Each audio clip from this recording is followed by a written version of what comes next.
La Révolution française, on pense tout de suite à la promesse de liberté, bien sûr, mais elle a aussi donné naissance à l'une de ces périodes les plus sombres, les plus terribles, la terreur.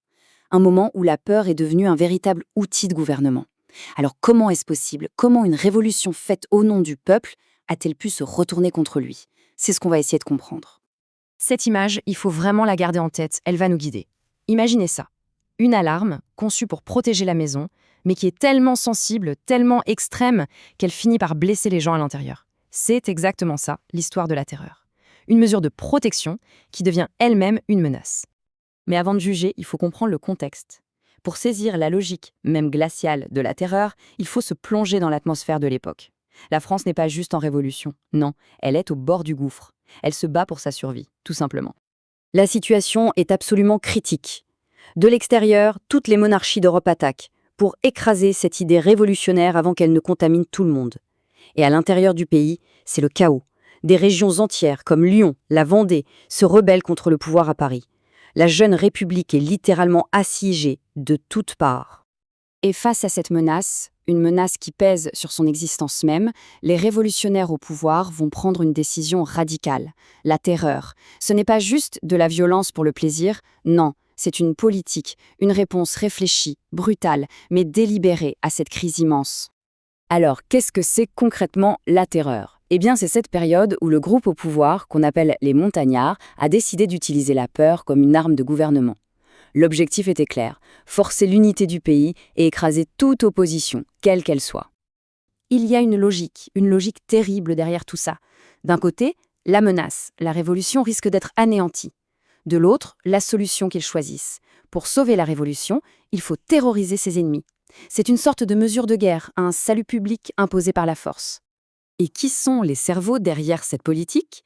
Au sommet, on a le groupe des montagnards, avec leur chef de file, le plus connu, l'intransigeant Maximilien Robespierre.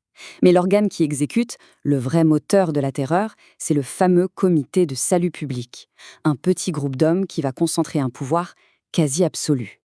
Bon, maintenant, voyons comment ça fonctionnait en pratique. Parce que la terreur, ce n'est pas juste une idée, c'est un système, une machine redoutablement efficace, mise en place pour appliquer cette politique de la peur dans tout le pays.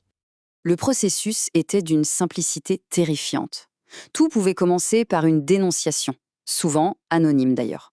Ensuite, arrestation quasi immédiate, puis un procès expéditif devant le tribunal révolutionnaire où les droits de la défense étaient, disons-le, quasiment inexistants. Et la sentence, dans la plupart des cas, c'était la même, la guillotine. C'était un engrenage parfaitement huilé. Et le bilan humain, il est effroyable. On parle de dizaines de milliers de personnes exécutées ou massacrées. La guillotine devient le symbole sinistre de cette époque. C'est une vague de violence d'État qui va laisser des cicatrices profondes. Et le plus terrible peut-être, c'est que la culpabilité n'était même plus la question. Une simple méfiance, une rumeur, le fait de ne pas paraître assez enthousiaste, ça pouvait suffire à vous envoyer à la mort. La paranoïa était devenue la norme. Mais voilà, l'histoire est souvent ironique. La terreur a été justifiée pour sauver la France du danger. Et c'est justement la victoire militaire de la France qui va, paradoxalement, provoquer sa chute. Le moment clé, c'est juin 1794. Avant, la menace était réelle, ce qui justifiait, pour certains, ces mesures extrêmes. Mais en juin, à la bataille de Fleurus, l'armée révolutionnaire remporte une victoire écrasante. D'un coup, les armées ennemies sont repoussées loin des frontières. Le danger imminent a disparu. Et c'est là que le système déraille complètement. La France est sauvée, le pays est en sécurité. Mais la guillotine, elle, continue de fonctionner. La justification première de la terreur n'existe plus. Ce qui pouvait passer pour une nécessité brutale apparaît maintenant pour ce que c'est devenu, une tyrannie pure et simple. On arrive donc à l'acte final de cette tragédie. La machine, devenue folle et incontrôlable, va finir par se retourner contre ceux qui l'ont créée. Robespierre et ses alliés sentent peut-être que le vent tourne, et ils font passer une nouvelle loi qui rend les procès encore plus expéditifs. C'est l'erreur de trop. La peur change de camp. Les députés à l'Assemblée, craignant d'être les prochains sur la liste, se liguent contre lui. En juillet 1794, ils ordonnent son arrestation. L'ironie est totale. Robespierre, l'incarnation de la terreur, et ses plus proches partisans vont connaître le même sort que tous ceux qu'ils avaient condamnés. Ils sont jugés et hop, guillotinés. La machine de la peur a dévoré ses propres maîtres. la boucle est bouclée. La chute de Robespierre, c'est vraiment la fin de la phase la plus radicale de la Révolution. 1 an après, un nouveau régime, le Directoire, est mis en place. On essaye de tourner la page, de ramener un peu de stabilité après ce chapitre sanglant de l'histoire. Et on en revient à notre image du début. L'alarme, devenue folle, est enfin coupée. La maison a été sauvée des cambrioleurs, c'est vrai, mais ses habitants en sortent terrorisés et blessés.